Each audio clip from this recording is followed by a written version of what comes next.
Kannur ചാലാടിനടുത്ത് fish ഫാമിൽ നിന്നും വളർത്തു മത്സ്യങ്ങൾ കവർന്നു. പഞ്ഞിക്കയിൽ മുത്തപ്പൻ ക്ഷേത്രത്തിന് സമീപത്തെ റോയൽ ഫിഷ് ഫാമിലാണ് മോഷണം നടന്നത്. 1.5 ലക്ഷം രൂപയോളം വില വരുന്ന വളർത്തു മത്സ്യങ്ങളെയാണ് കവർന്നത്. ചാലാട് പഞ്ഞിക്കയിൽ മുത്തപ്പൻ ക്ഷേത്രത്തിന് സമീപത്തെ PV മുഹമ്മദ് നിഹാലിന്റെ ഉടമസ്ഥതയിലുള്ള റോയൽ ഫിഷ് ഫാമിലാണ് കവർച്ച നടന്നത്. 1.5 ലക്ഷത്തോളം രൂപ വില വരുന്ന അലങ്കാര മത്സ്യങ്ങളും അക്വേറിയങ്ങളും ഫിൽറ്ററുകളും മത്സ്യത്തീറ്റയുമൊക്കെയാണ് മോഷണം പോയത്. വെള്ളിയാഴ്ച രാത്രി 11 മണിക്കും ശനിയാഴ്ച പുലർച്ചെ 5 മണിക്കും ഇടയിലാണ് സംഭവം. നിഹാൽ ഫാമിൽ എത്തിയപ്പോഴാണ് മോഷണം നടന്ന വിവരം അറിഞ്ഞത്. ഉടൻ ടൗൺ പോലീസിൽ പരാതി നൽകി. അലങ്കാര മത്സ്യങ്ങളിൽ ഒന്നിന് 2000-ഓളം രൂപ വില വരും.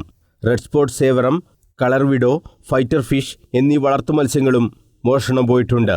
ഫാമിലുണ്ടായിരുന്ന അക്വേറിയങ്ങളിലും സിമന്റ് ഫൈബർ ടാങ്കുകളിലും ഉണ്ടായിരുന്ന മത്സ്യങ്ങളാണ് പാക്കറ്റുകളിലാക്കി കടത്തിയത്. കടത്തിക്കൊണ്ടുപോകാൻ എടുത്തുവച്ച കളർ വിഡോ മത്സ്യങ്ങൾ ഫാമിൽ തന്നെ ഉപേക്ഷിച്ച നിലയിലും കണ്ടെത്തി. പാക്കറ്റിലാക്കിയ മത്സ്യക്കുഞ്ഞുങ്ങൾ ചത്ത നിലയിലാണ്.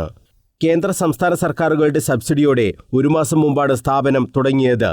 മോഷ്ടാക്കളെ ഉടൻ കണ്ടെത്തണമെന്ന് സ്ഥലം സന്ദർശിച്ച വാർഡ് കൗൺസിലർ ഉമേഷ് കണിയാങ്കണ്ടി ആവശ്യപ്പെട്ടു. നിഹാൽ രാവിലെ ഈ ഫാമിലേക്ക് വരുന്ന സമയത്താണ് ഇത്രയും ഒരു ദുഃഖകരമായ ഒരു കാര്യം അറിയുന്നത്. അദ്ദേഹത്തെ സംബന്ധിച്ചിടത്തോളം ഇതിനോടൊപ്പം ജീവിതം ഒഴിഞ്ഞുവെച്ച വ്യക്തിത്വമാണ് നമ്മുടെ നിഹാലിൻ്റെ. അവരുടെ ഒരു ഉപജീവന മാർഗം കൂടിയാണ് ഇത്. ഈ സ്ഥാപനത്തിലാണ് ഇന്നലെ രാത്രി അതിക്രമിച്ച് കയറി ലക്ഷക്കണക്കിന് രൂപയുടെ മത്സ്യങ്ങൾ കട്ടുകൊണ്ടുപോയിട്ടുള്ളത്. അദ്ദേഹം ഇന്ന് രാവിലെ ഇവിടെ ഫാമിലിയിലേക്ക് വരുമ്പോഴാണ് ഇങ്ങനെ നഷ്ടപ്പെട്ട വിവരം അറിയുന്നത്. അപ്പോൾ തന്നെ അദ്ദേഹം പോലീസുമായി ബന്ധപ്പെട്ട് പോലീസ് വന്ന് അന്വേഷണമൊക്കെ നടത്തിയിട്ടുണ്ട്. ഡിവിഷൻ കൗൺസിലറായ ഞാനും ഈ വിഷയത്തിൽ ഏറ്റവും നന്നായി പോലീസിനോട് ഇടപെടാൻ അറിയിച്ചിട്ടുണ്ട്.